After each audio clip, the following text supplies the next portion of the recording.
Chapter 7. This body is stretched out just the way I like it. The arms and legs are secure, and the mouth is stopped with duct tape, so there will be no noise and no spill into my work area. And my hand feels so steady with the knife that I am quite sure this will be a good one, very satisfying, except it's not a knife. It's some kind of, except it's not my hand. Even though my hand is moving with this hand, it's not mine that holds the blade. And the room really is sort of small. It's so narrow, which makes sense because it's what? And now here I am floating above this perfect tight workspace and its tantalizing body. And for the first time, I feel the cold blowing around me and even through me somehow. And if I could only feel my teeth, I am quite sure they would chatter. And my hand in perfect unison with that other hand goes up and arches back for a perfect cut. And of course, I wake up in my apartment, standing somehow by the front door, completely naked. Sleepwalking I could understand, but sleep stripping. Really, I stumble back to my little trundle bed. The covers are in a heap on the floor. The air conditioner has kicked the temperature down close to 60. It had seemed like a good idea at the time last night, feeling a little estranged from it all after what had happened with Rita. Preposterous if it had really happened. Dexter, the love bandit, stealing kisses. And so I had taken a long hot shower when I got home and shoved the thermos, that all the way down as I climbed into bed. I don't pretend to understand why, but in my darker moments I find cold cleansing, not refreshing so much as necessary. And cold it was, far too cold now, for coffee and the start of the day amid the last tattered pieces of the dream. As a rule, I don't remember my dreams and don't attach any importance to them if I do, so it was ridiculous that this one was staying with me. Floating above this perfect tight work, space me hand in perfect unison with that other hand goes up and arches back for a perfect cut. I've read the books. Perhaps because I'll never be one, humans are interesting to me, so I know all the symbolism. Floating is a form of flying, meaning sex. And the knife, ja, Herr Doctor, the knife ist ein Mother, ja, snap out of it, Dexter, just a stupid, meaningless dream. The telephone rang and I almost jumped out of my skin. How about breakfast at Wolfie's, said Deborah. My treat, it's Saturday morning, I said. We'll never get in. I'll get there first and get a table, she said. Meet you there. Wolfie's Deli on Miami Beach was a Miami tradition. And because the Morgans are a Miami family, we had been eating there all our lives on those special deli occasions. Why Deborah thought today might be one of those occasions was beyond me, but I was sure she would enlighten me in time. So I took a shower, dressed in my casual Saturday best, and drove out to the beach. Traffic was light over the new improved MacArthur Causeway, and soon I was politely elbowing my way through the teeming throngs at Wolfie's. True to her word, Deborah had corralled a corner table. She was chatting with an ancient waitress, a woman even I recognized. Rose, my love, I said, bending to kiss her wrinkled cheek. She turned her permanent scowl on me, my wild Irish Rose. Dexter, she rasped with her thick middle European accent, knock off with the kiss, like some fagella. Fagella, is that Irish for fionk? I asked her and slid into my chair. Fay, she said, trudging off to the kitchen and shaking her head at me. I think she likes me, I told Deborah. Somebody should, said Deb. How was your date last night? A lot of fun, I said. You should try it sometime, Fay, said Deborah. You can't spend all your nights standing on Tamiami Trail in your underwear, Deb. You need a life. I need a transfer, she snarled at me, to Homicide Bureau. Then we'll see about a life. I understand, I said. It would certainly sound better for the kids to say mommy's in homicide. Dexter, for Christ's sake, she said. It's a natural thought, Deborah. Nephews and nieces, more little Morgans. Why not? She blew out a long breath. I thought Mom was dead, she said. I'm channeling her, I said, through the cherry Danish. Well, change the channel. What do you know about cell crystallization? I blinked. Wow, I said. You just blew away all the competition in the subject-changing tournament. I'm serious, she said. Then I really am floored, Deb. What do you mean, cell crystallization? From cold, she said. Cells that have crystallized from cold. Light flooded my brain. Of course, I said, beautiful, and somewhere deep inside small bells began to ring. Cold, clean, pure cold, and the cool knife almost sizzling as it slice is into the warm flesh. Antiseptic clean coldness, the blood slowed and helpless, so absolutely right and totally necessary, cold. Why didn't I started to say. I shut up when I saw Deborah's face. What Deb demanded, what of course. I shook my head. First tell me why you want to know. She looked at me for a long, hard moment and blew out another breath. I think you know, she said at last. There's been another murder. I know, I said. I passed it last night. I heard you didn't actually pass it. I shrugged. Metro Dade is such a small family, so what did that of course mean? Nothing, I said, mildly irritated at last. The flesh of the body just looked a little different. If it was subjected to cold, I held out my hands. That's all, okay. How cold? Like meat. Packing cold, she said. Why would he do that? Because it's beautiful, I thought. It would slow the flow of blood, I said. She studied me. Is that important? I took a long and perhaps slightly shaky breath. Not only could I never explain it, she would lock me up if I tried. It's vital, I said. For some reason, I felt embarrassed. Why vital? I don't know. I think he has a thing about blood, Deb. Just a feeling I got from I don't know. No evidence, you know. She was giving me that look again. I tried to think of something to say, but I couldn't. Glib, silver, tongued Dexter, with a dry mouth and nothing to say. Shit, she said at last. That's it. Cold slows the blood, and that's vital. Come on. What the hell good is that, Dexter? I don't do good before coffee, Deborah, I said with a heroic effort at recovery. Just accurate. Shit, she said again. Rose brought our coffee, Deborah sipped. Last night I got an invite to the 7th, etui, or briefing, she said. I clapped my hands. Wonderful, you've arrived. What do you need me for? Metro Dade has a policy of pulling the homicide team together approximately 7th, hours after a murder. The investigating officer and her team talk it over with the medical examiner, and sometimes someone from the prosecutor's office. It keeps everyone on the same heading. If Deborah had been invited, she was on the case. She scowled. I'm not good at politics, Dexter. I can feel Laguerre pushing me out, but I can't do anything about it. Is she still looking for her mystery witness? Deborah nodded. Really? Even after the new kill last night? She says that proves it, because the new cuts were all complete, but they were all different. I protested. She shrugged, and you suggested. Deb looked away. I told her I thought it was a waste of time to look for a witness when it was obvious that the killer wasn't interrupted, just unsatisfied. Ouch, I said. You really don't know anything about politics. Well, got him at Dex, she said. Two old ladies at the next table glared at her. She didn't notice. What you said made sense. It is obvious, and she's ignoring me, and even worse. What could be worse than being ignored? I said. She blushed. I caught a couple of the uniforms snickering at me afterward. There's a joke going around, and I'm it.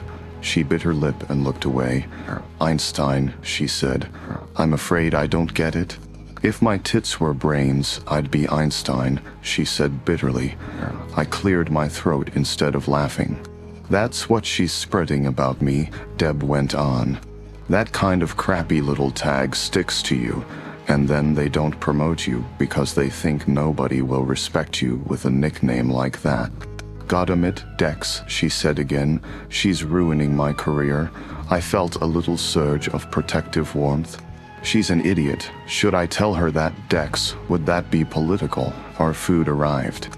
Rose slammed the plates down in front of us, as though she had been condemned by a corrupt judge to serve breakfast to baby killers.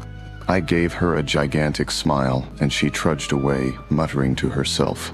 I took a bite and turned my thoughts to Deborah's problem.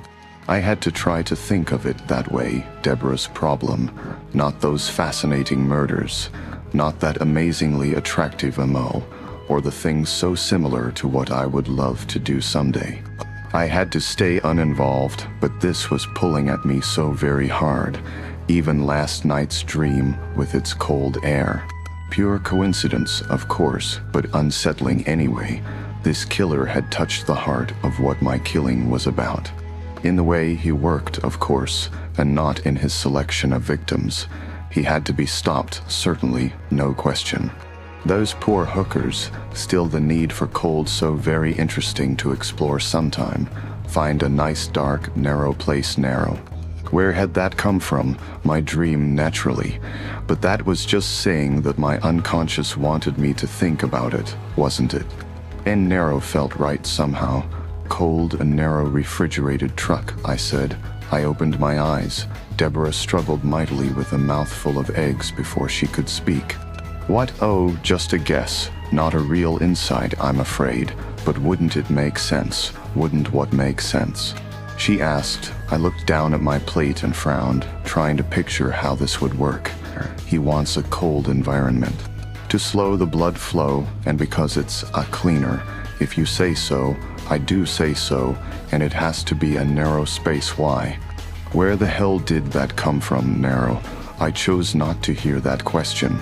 So, a refrigerated truck would fit those conditions, and it's mobile, which makes it much easier to dump the garbage afterward. Deborah took a bite of bagel and thought for a moment while she chewed. So, she said at last and swallowed. The killer might have access to one of these trucks, or own one, maybe, except the kill last night was the first that showed signs of cold. Deborah frowned, so he went out and bought a truck. Probably not. This is still experimental. It was probably an impulse to try cold. She nodded, and we would never get lucky enough that he drives one for a living or something, right? I gave her my happy shark smile. Ah, Deb, how quick you are this morning. No, I'm afraid our friend is much too smart to connect himself that way. Deborah sipped her coffee, put the cup down, and leaned back. So we're looking for a stolen refrigerator truck, she said at last. I'm afraid so, I said, but how many of those can there be in the last 48 hours in Miami? She snorted. Somebody steals one, word gets out that it's worth stealing, and suddenly every goddamn two-bit original gangsta, Mariolito, crackhead, and junior wise guy has to steal one just to keep up. Let's hope word isn't out yet, I said. Deborah swallowed the last of her bagel. I'll check, she said. And then she reached across the table and squeezed my hand. I really appreciate this, she said. She gave me a couple of seconds of a shy, hesitant smile. But I worry about how you come up with this stuff, Dex. She looked down at the table and squeezed my hand again. I squeezed back. Leave the worrying to me, I said. You just find that truck. Chapter 8. In theory, Metro 72I, where meeting gives everyone enough time to get somewhere with a case, but is soon enough that the leads are still warm. And so Monday morning, in a conference room on the second floor, the crack crime fighting team led by the indomitable detective Lagerta assembled once again for the 7th E2IR. I assembled with them. I got some looks and a few good-hearted remarks from the cops who knew me. Just simple, cheerful wit, like, hey, blood boy, where's your squeegee, salt of the earth, these people, and soon my Deborah would be one of them. I felt proud and humbled to be in the same room. Unfortunately, these feelings were not shared by all present. The fuck you doing here? Grunted Sergeant Dokes. He was a very large black man with an injured air of permanent hostility. He had a cold ferocity to him that would certainly come in handy for somebody with my hobby. It was a shame we couldn't be friends. But for some reason, he hated all lab techs, and for some additional reason that had always meant especially Dexter. He also held the Metro Dade record for the bench press, so he rated my political smile. I just dropped in to listen, Sergeant, I told him. Got no fucking call to be here, he said. The fuck outta here. He can stay, Sergeant, Lagerta said. Doak scowled at her. The fuck for? I don't want to make anybody unhappy, I said, edging for the door without any real conviction. It's perfectly all right, Lagerta said with an actual smile for me. She turned to Dokes. He can stay, she repeated. Gimme the fucking creeps, Dokes grumbled. I began to appreciate the man's finer qualities. Of course, I gave him the fucking creeps. The only real question was why he was the only one in a room filled with cops who had the insight to get the fucking creeps from my presence. Let's get started, Lagerta said, cracking her whip gently, leaving no room for doubt that she was in charge. Doak slouched back in his chair with a last scowl at me. The first part of the meeting was a matter of routine. Reports, political maneuvers, all the little things that make us human. Those of us who are human, anyway. Lagerta briefed the information officers on what they could and could not release to the press. Things they could release included a new glossy photo of Lagerta she'd made up for the occasion. It was serious and yet glamorous, intense but refined. You could almost see her making lieutenant in that picture. If only Deborah had that kind of PR smarts. It took most of an hour before we got around to the actual murders. But finally Lagerta asked for reports on the progress in finding her mystery witness. Nobody had anything to report. I tried hard to look surprised. Lagerta gave the group a frown of command. Come on, people, she said. Somebody needs to find something here, but nobody did, and there was a pause while the group studied their fingernails, the floor, the acoustic tiles in the ceiling. Deborah cleared her throat. She said and cleared her throat again. I had an idea, a different idea. About trying something in a slightly different direction. She said it like it was in quotation marks, and indeed it was. All my careful coaching couldn't make her sound natural when she said it, but she had at least stuck to my carefully worded, politically correct phrasing. Lagerta raised an artificially perfect eyebrow. An idea, really. She made a face to show how surprised and delighted she was. Please, by all means, share it with us. Officer Officer Morgan. Doak snickered, a delightful man. Deborah flushed, but slogged on. The cell crystallization, the last victim. I'd like to check and see if any refrigerated trucks have been reported stolen in the last week or so. Silence, utter dumb silence, the silence of the cows. They didn't get it, the brickheads, and Deborah was not making them see it. She let the silence grow, a silence Lagerta milked with a pretty frown, a puzzled glance around the room to see if anybody else was following this, then a polite look at Deborah. Refrigerated trucks, Lagerta said. Deborah looked completely flustered, the poor child. This was not a girl who enjoyed public speaking. That's right, she said. Lagerta let it hang, enjoying it. She said. Deborah's face darkened, not a good sign. I cleared my throat. And when that didn't do any good I coughed, loud enough to remind her to stay cool. She looked at me, so did Lagerta. Sorry, I said. I think I'm getting a cold. Could anyone really ask for a better brother? Cold, Deborah blurted, lunging at my lifeline. A refrigerated vehicle could probably cause that kind of tissue damage. And it's mobile, so he'd be harder to catch, and getting rid of the body would be a lot easier. So, if one was stolen, I mean a truck, a refrigerated, that might give us a lead. Well, that was most of it, and she did get it out there. One or two thoughtful frowns blossomed around the room. I could almost hear gears turning, but Lagerta just nodded. That's a very interesting thought, officer, she said. She put just the smallest emphasis on the word officer, to remind us all that this was a democracy where anybody could speak up. But I still believe that our best bet is to find the witness. We know he's out there. She smiled, a politically shy smile. Or she said, to show that she could be sharp. But somebody saw something. We know that from the evidence. So let's concentrate on that and leave grasping at straws for the guys in Broward, okay? She paused, waiting for a little chuckle to run around the room. But Officer Morgan, I would appreciate your continued help talking to the hookers. They know you down there. My God, she was good. She had deflected anyone from possibly thinking about Deb's idea, put Deb in her place, and brought the team back together behind her with a joke about our rivalry with Broward County. All in a few simple words. I felt like applauding, except of course that I was on poor Deborah's team and she had just been flattened. Her mouth opened for a moment, then closed, and I watched her jaw muscles knot as she carefully pushed her face back into cot neutral. In its own way, a fine performance, but truly not even in the same league as Lagerta's. The rest of the meeting was uneventful. There was really nothing to talk about beyond what had been said, so very shortly after Lagerta's masterful put-down, the meeting broke up and we were in the hall again.